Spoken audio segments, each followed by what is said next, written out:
Vou contar para vocês uma impressionante história que aconteceu aqui no Brasil sobre São Miguel Arcanjo.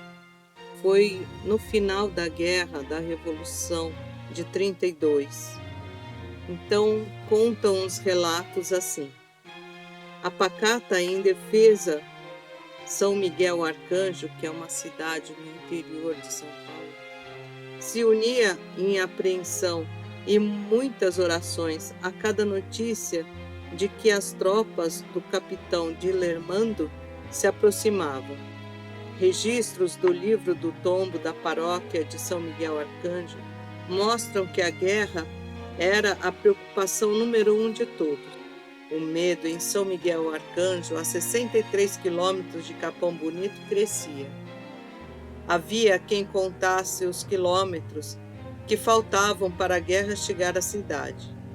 Previam-se dias mais terríveis desde os tempos em que o tenente Urias chegou com a missão de abrir um caminho entre Itapetininga e Iguape e acabou fundando no meio do nada São Miguel Arcanjo, que cresceu em torno de uma capela, igualmente a todas as outras cidades vizinhas. Os mais devotos não saíam da igreja, orando e ajoelhados, fazendo promessas, pedindo proteção para os voluntários da terra e para toda a cidade. Havia quem não quisesse arredar o pé da paróquia nem quando o sol se punha. É a minha proteção, dizia. O padre Olegário Barata era o mais calmo de todos. A serenidade chocava os munícipes. Garantia que tudo se arranjaria por causa do padroeiro. Mas como, duvidavam os temerosos, Itararé tem santo de devoção, Buri tem santo de devoção, e não escaparam aos bombardeios, às desordens, aos saques.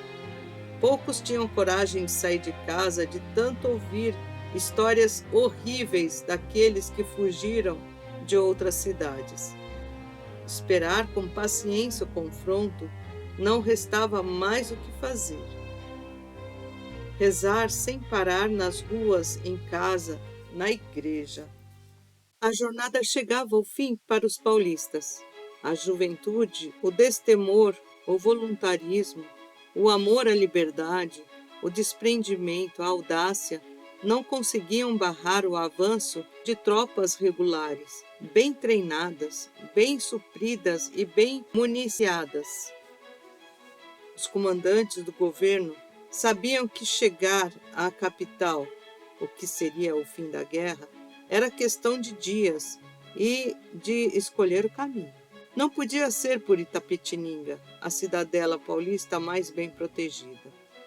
O general Valdomiro decidiu, em acordo com o major Cordeiro de Farias, optar pelo caminho que passa por São Miguel Arcanjo para atingir Sorocaba e daí São Paulo.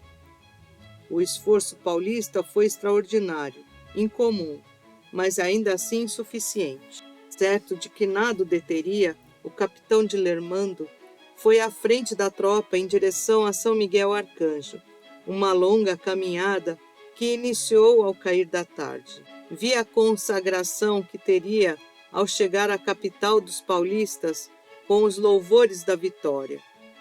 Esmagar São Miguel Arcanjo seria apenas mais uma etapa da jornada. Não haveria condescendência. Já estava escuro, o movimento das tropas mais difícil e arriscado, em terreno desconhecido. Ameaçava chover, e era ao menos o que indicavam os relâmpagos, ainda tímidos, e os primeiros estrondos dos trovões.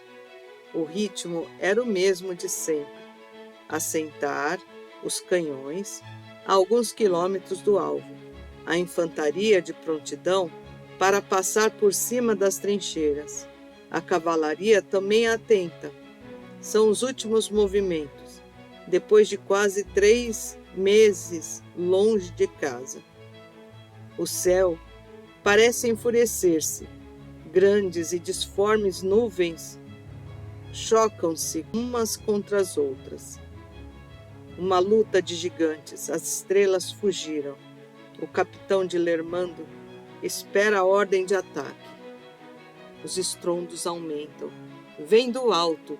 Na dúvida se são trovões ou aviões, o capitão de Lermando levanta os olhos para o céu.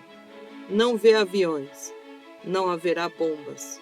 O movimento das árvores mostra que o vento aumentou em intensidade. Venta em todas as direções. A escuridão é total. Guerra não tem noite ou dia. Usava a mesma roupa há 5 dias. Banho? Nem se lembrava quando tomou o último. Estava olhando em frente, em direção à cidade que seria aniquilada em poucos minutos, surpreendida enquanto dormia. Primeiro seriam as bombas, depois a infantaria. Entraria com toda a força, transpondo trincheiras, a baioneta calada e esmagando qualquer ser humano que tivesse pela frente. Fazia tais cogitações quando ouviu o maior estrondo de todos. Ao mesmo tempo surgiu uma luz mais forte que a do relâmpago, e em meio a essa claridade ofuscante, o capitão viu um vulto parar por cima das tropas. Com voz tão potente quanto o trovão, uma frase percorreu o espaço entre o céu e a terra. A guerra acabou. Paralisado pela visão e pelo som, o capitão não sabia o que fazer. Ficou assim inerte, maravilhado, hipnotizado pela cena extraordinária. Começava a madrugada do dia 29 de setembro, dia em que a igreja celebra a festa de São Miguel Arcanjo, uma data que o capitão de Lermando nunca mais esqueceu. Os canhões não abriram fogo. A infantaria ficou em seu lugar. A cavalaria descansou. Já desarmado, de corpo e de alma, o capitão, acompanhado de seus subalternos, entrou na cidade de São Miguel Arcanjo. Cidade vazia, encolhida, amedrontada, pequena. Uma casa ali, outra acolá.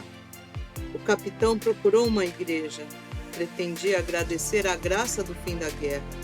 Eles entraram na pequena igreja.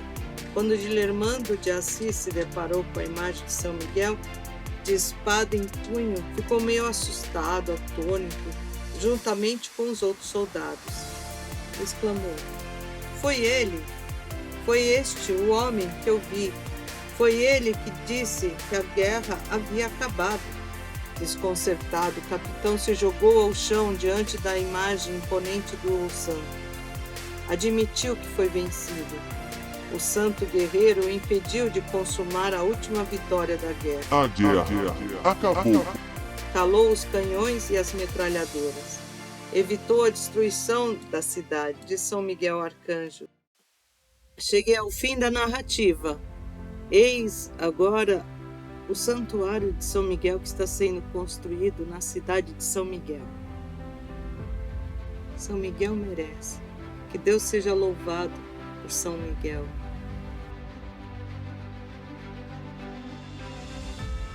São Miguel Arcanjo, nosso general, está convocando seus devotos. Você vai ficar fora dessa?